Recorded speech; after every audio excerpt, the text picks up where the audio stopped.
సంక్షేమ సంఘం అధ్యక్షులు రాజ్యసభ సభ్యులు ఆర్ కృష్ణన్న గారి నేతృత్వంలో డాక్టర్ రమణన్న గారి అధ్యక్షతన పెండింగ్లో ఉన్నటువంటి ఫీజు రింబర్స్మెంట్ బకాయిలు స్కాలర్షిప్లు వెంటనే విడుదల చేయాలని చెప్పి ప్రధానమైనటువంటి డిమాండ్.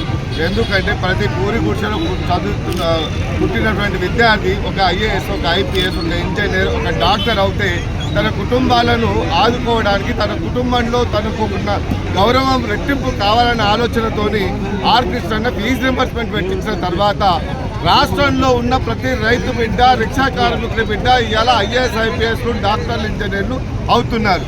మరి ఈ తెలంగాణ రాష్ట్రంలో ఈ కాంగ్రెస్ ప్రభుత్వం వచ్చిన తర్వాత పెండింగ్లో ఉన్న 8,000 కోట్ల బడ్జెట్ను వెంటనే విడుదల చేస్తానని చెప్పినటువంటి మరి ముఖ్యమంత్రి ఇప్పటి వరకు కూడా దఫాల వారీగా 2 కోట్లు ఇచ్చారు.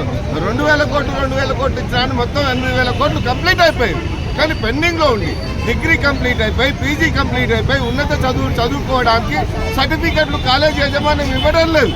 పిల్లలు ఎంత ఇబ్బంది పడుతున్నారో ఒక్కసారి ఆలోచన చేయాలి. తల్లిదండ్రులు బయట సప్పులు తెచ్చి ఎన్ని ఇబ్బందులకు గురయ్యి పిల్లలను చదివించాలనే ఆలోచనతో ఉంటే ఇవాళ ఫీజు రియంబర్స్మెంట్ రాకపోవడం వల్ల పిల్లలు అధోగతి పాలవుతున్నారు. కాబట్టి అటు కాలేజీ యాజమాన్యం కానీ, ఇటు టీచర్లు చదువు చెప్పే టీచర్లకు జీతాల భత్యాలు రాకపోవడం కానీ, విద్యార్థుల చదువులు సర్టిఫికెట్లు ఇవ్వకపోవడం కానీ చాలా ఇబ్బందులకు గురవుతున్నటువంటి తరుణంలో రాష్ట్ర ప్రభుత్వాన్ని ఒక్కటే హెచ్చరిస్తున్నాం. పెండింగ్లో ఉన్న పూర్తి రీఎంబర్స్మెంట్ విడుదల చేయకపోతే రాష్ట్ర వ్యాప్తంగా 5 లక్షల నుంచి 10 లక్షల వరకు విద్యార్థులతోని మరి చలో సెక్రటరీకి ముట్టడించడానికి సిద్ధపడతామని చెప్పి డిమాండ్ చేస్తున్నాం.